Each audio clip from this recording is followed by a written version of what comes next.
Good morning leaders, saya 2-3 tahun lalu pernah mengadakan sebuah seminar menarik, yaitu tentang bagaimana kalau Anda memakai topi topi finance, memakai topi finance sehari saja, kemudian memimpin meeting, tapi dalam konteks marketing atau dalam konteks mengharap pasar gitu ya. Jadi Anda menggunakan topi finance dan melihat pasar, melihat bisnis. Nah, yang menarik adalah bahwa sebagai pebisnis Anda perlu melihat dari kacamata finance, karena saya akan sharingkan ada 4 hal yang menarik, yaitu ketika Anda paham bisnisnya daripada customer Anda, maka Anda akan mendapatkan profit atau Anda bisa menghitung profit dengan lebih jelas. Predictability-nya atau Anda bisa menebak profit dengan lebih jelas. Mungkin angkanya nggak bisa persis, tapi Anda bisa mengerti sumbernya dapat dari profit dan alasan kenapa kita mestinya profitable kalau menggunakan produk ini untuk menjual atau menjual produk ini untuk konsumen kita. Ya, jadi menggunakan topi finance untuk memikirkan marketing atau memikirkan bisnis. Nah, ini begini ya, bisnis. Kan judulnya kan memahami bisnis konsumen sehingga Anda mendapatkan profit. Bisnis ini apa ya? Jadi kalau kita melihat bisnis itu kan business ya, kerepotan. Artinya apa? Kalau konsumen Anda repot sesuatu dan Anda ambil repotnya, maka Anda berhak mendapatkan upah.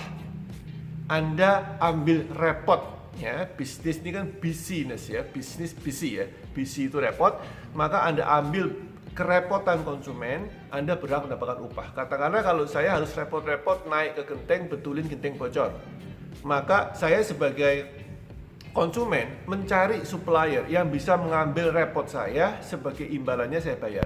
Ya, maka muncullah si tukang genteng, tukang perbaikin atap, dia bilang, "Pak, daripada Bapak yang naik, mending saya. Daripada Bapak repot, dari Bapak bikin busy Bapak, maka bisinya saya ambil, boleh nggak? Saya yang naik ke genteng, Bapak bayar saya." Nah, transaksional terjadi karena itu. Ya, dari konsumen punya kerepotan diambil alih oleh saya atau kita sebagai pengusaha. Ya, bisa ngerti poin saya. Nah, ada 4 area di mana seorang finance berpikir dalam hal kerepotan tadi itu. Yang pertama adalah yang saya bilang namanya bargaining power daripada customernya. Jadi seorang finance akan berpikir, apakah konsumen itu kalau meninggalkan saya ke tempat lain, dia lebih rugi, atau kalau arti gini, let's say supaya gambarnya retail ya, kalau Anda seorang pebisnis retail, konsumen Anda hilang satu, Anda nggak rugi kan? Gitu kan? Maka yang lebih rugi konsumennya. Jika konsumennya meninggalkan toko retail Anda, toko kelontong Anda nggak rugi karena yang lain masih banyak. Maka finance mengatakan bahwa kalau Anda kehilangan satu konsumen di retail, buat finance itu tidak ada masalah. Nah, tapi kalau Anda seorang jasa atau Anda seorang distributor, Anda seorang manufacturing, Anda kehilangan satu klien, maka itu masalah. Jadi ini namanya the bargaining power of customer. Jadi customer dilihat dari kacamata duitnya. Dia kalau hilang, dia kalau meninggalkan kita, yang rugi dia apa kita? Gitu ya. Jadi seorang finance akan melihat bargaining power daripada customer. Kenapa ini penting? Karena Anda bisa mengerti sekarang konsep bisnis Anda seperti apa. Kalau bisnis Anda ini mengandalkan konsumen yang banyak, kecil-kecil, maka Anda nggak terlalu harus perhatikan dari kacamata finance ya. Ini tentunya bukan dari kacamata customer service ya. Seorang finance akan mengatakan jangan terlalu spending uang terlalu banyak per satu customer. Ya. Tapi kalau ada seorang businessman yang berhubungan dengan jasa atau manufacturing apa distributor yang tergantung satu klien saja bisa hilang, maka Anda akan kehilangan omset sangat signifikan. Maka Anda harus punya spending money atau harus entertain customer itu supaya stay dengan Anda. Itu adalah kacamata finance yang pertama. Understanding the business of your customer, maka Anda bisa menghitung profit Anda berapa. Yang pertama. Yang kedua, ini menarik ini ya, yaitu namanya substitusi. Seberapa besar konsumen Anda itu rela mengeluarkan uang untuk repot yang dia punya ya. Nah, saya kasih contoh begini ya. Siapa kompetitor terbesar dari bisnis cuci mobil? Siapa kompetitor terbesar dari bisnis cuci mobil? Jawabannya adalah bukan sesama pemain bisnis cuci mobil, tapi adalah hari Sabtu konsumen Anda cuci sendiri demi olahraga dan senang-senang main air dengan anaknya. Itu adalah kompetitor terbesar daripada bisnis cuci mobil. Nah, kenapa? Seorang finance akan berpikir seperti ini. Currency yang dipakai untuk membayar repot cuci mobil, itu apakah uangnya, ataukah dia lebih rela membayar dengan waktu, habiskan waktu untuk mencuci mobil sendiri. Demi olahraga, demi keringatan, cari keringat, demi senang-senang dengan anaknya main air misalkan dengan keluarga cuci mobil. Nah, ini adalah pemikiran daripada finance. Tunggu dulu ya. Kalau dia bilang, kalau customer saya beli barang saya kepada saya, beli barang A kepada saya, maka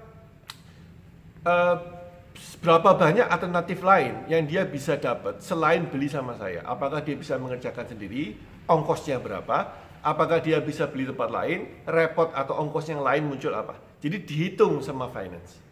Itu yang kedua, ya. Yang namanya kita bilang substitusi perolehan penyelesaian ataupun solution daripada masalah yang dihadapin konsumen. Itu konsumen punya bisnis yang dipikirkan oleh finance. Yang ketiga adalah bargaining power dari supplier. Nah, bisakah supplier saya directly mensupply customer saya? Nah, pemikiran finance-nya begini, berapa banyak biaya yang harus dikeluarkan supplier saya untuk memasarkan langsung kepada konsumen saya? Berapa biaya yang harus dikeluarkan oleh supplier saya demi bisa mensuplai langsung ke konsumen saya? Is it big? Apakah besar? Apakah sedikit? Apakah kecil? Semakin sedikit, semakin kecil, semakin efisien, semakin dia bisa menyuplai, maka bahaya. Maka profit kita terancam, ya, karena supplier bisa bypass. Coach, tapi ada kontrak segala macam, itu urusan lain. Kita bicara murni dari kacamata finance. Finance akan ngitung, kalau saya jadi supplier Bapak, saya ingin menyuplai, ini permainannya ketika seminar ya, jadi saya minta klien saya minta peserta seminar untuk berpikir, kalau Anda jadi supplier Anda sendiri Pak, apakah Anda bisa menyuplai konsumen Anda? Dan kalaupun bisa, berapa ongkos yang mesti dikeluarkan, berapa stok yang Anda mesti siapkan, berapa biaya tetek bengek yang Anda mesti keluarin, coba dihitung. Wah, nggak bisa, Coach, boros banget, supplierku nggak mampu. Oke, aman, berarti Anda bisa menyelamatkan bisnis Anda, nggak usah khawatir diserang oleh supplier.